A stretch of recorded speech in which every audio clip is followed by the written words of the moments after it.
Everyone, welcome to another edition of the Survival Trapper's Bible, and today I want to talk to you about one of the simplest types of trail snares that you can construct. And this is one of the best primitive trap triggers simply because of how easy it is to set up and how effective it is at trail sets, den sets, things like that. So hang tight and we're going to show you how to throw this together. So we wanted to talk about trail sets and den sets today, and the first thing that we've got to do when talking about snares is mention our spring pole. And out here on our survival trapping golf course, we basically use PVC just because it lasts forever and it's easy for the students to use. But you have to remember when choosing a spring pole that it needs to be something that has some spring to it. You can choose dead wood or you can choose live wood, but the problem with live wood is that if you get it too green and it takes a set, it won't twitch up quite as hard, and the problem with dead wood is that it snaps. It's not as flexible. So you have to find a happy medium. Whichever type of spring pole you choose, it should be geared towards the size of your animal. You don't want a giant spring pole for a tiny rabbit, and vice versa. So pick you a good spring pole, delimb, take all the limbs off of it, and then once you get a good spring pole, you can either attach it directly to the tree using bank line or some type of cord, or you can use a spring pole that's in place and is still alive. One of the reasons we liked this peg snare so much is because of how easy it is to construct. Basically all you need is 2 sticks, and you'll carve a number 7 notch on one and a number 7 notch on the other, and then put a place to attach your rope so that it doesn't slide up, and you've got your trap parts. For the stake portion of your trigger, all you need is a longer stick driven into the ground at least 12 inches, whatever will keep it solid, and then carve a number 7 notch into the top. So I need to talk a little bit about snare wire versus bank line. Now bank line is extremely important to have with you, but it'll never be as good for snaring as some basic wire. And at your local hardware store you can pick up some anywhere from let's say 14 to maybe 22 gauge wire, and you can buy it in 100-foot rolls. And I look at things like wire and rope as commodities. In order to catch game proficiently, we've got to have those certain commodities with us. While we can go out and create primitive cordage on the fly, it's never going to be as fast or as efficient as carrying some modern snare wire. One of the reasons that snare wire is so important is because of animal chew outs. If you use primitive cordage of any type, whether it be something you make off the land or some type of bank line, any kind of non-metal based cordage they can chew through. So if you don't get a head hold or get them perfectly and then kill them before they have a chance to chew out, then you have much lower chances of having success at putting meat on your table. So carrying a roll of 100-foot roll of 18 gauge wire with you can ensure that you're not going to have chew outs and you're going to have great success with these traps.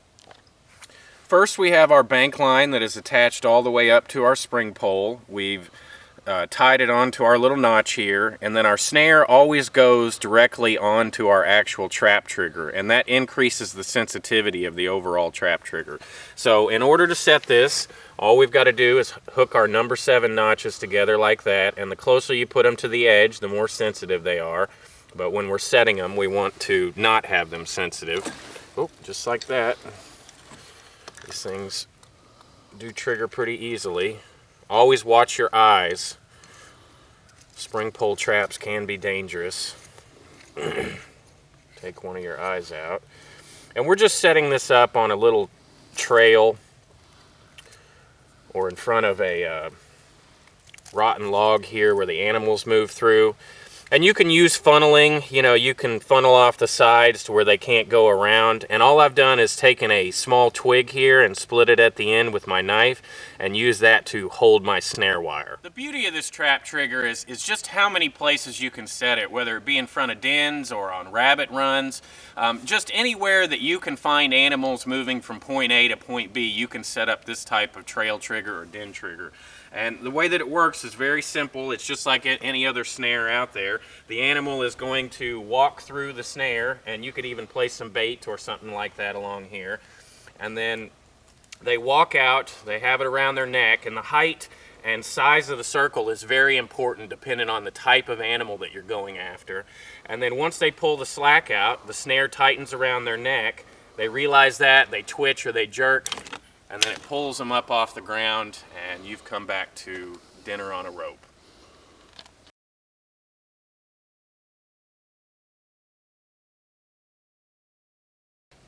Now we showed you the use of a PVC pole, but this is an actual spring pole, and this is a live tree. This comes back to life in the springtime, and we've removed all of the limbs off of it, and the reason that that is important is because when the trap trigger goes off, we don't want the limbs and leaves catching the air and slowing the spring system down. So we want to make that as efficient as possible.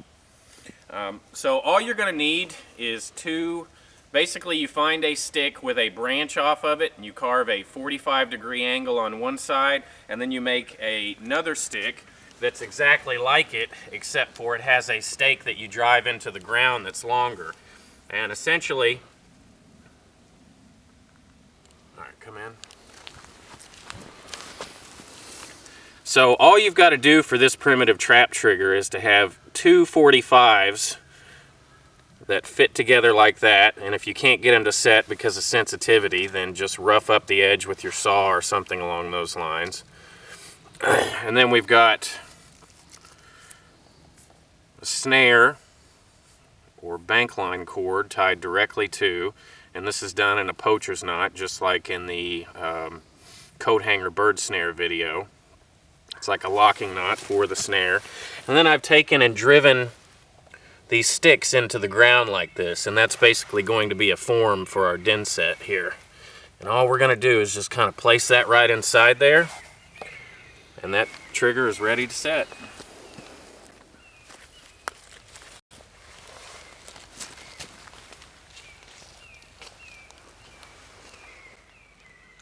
Remember when setting your snares that the loop is very important, the size of the loop and how far it is off the ground.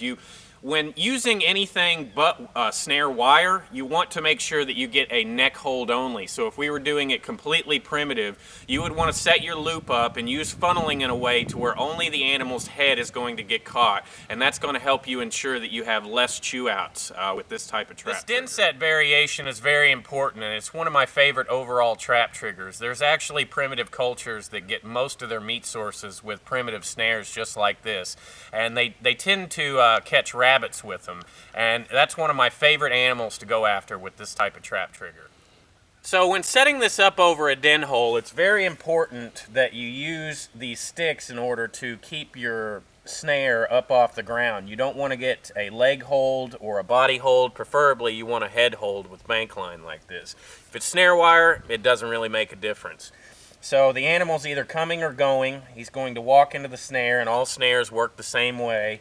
And this doesn't have to be a super sensitive trigger system, because they're going to get the snare around their body or their neck, and then it's going to tighten up, and then they're going to realize it's there, and then they're going to jump or they're going to kick. So this doesn't have to be like a Paiute deadfall, something that's super sensitive for mice or something along those lines. But he's going to pull the trigger or the snare length out.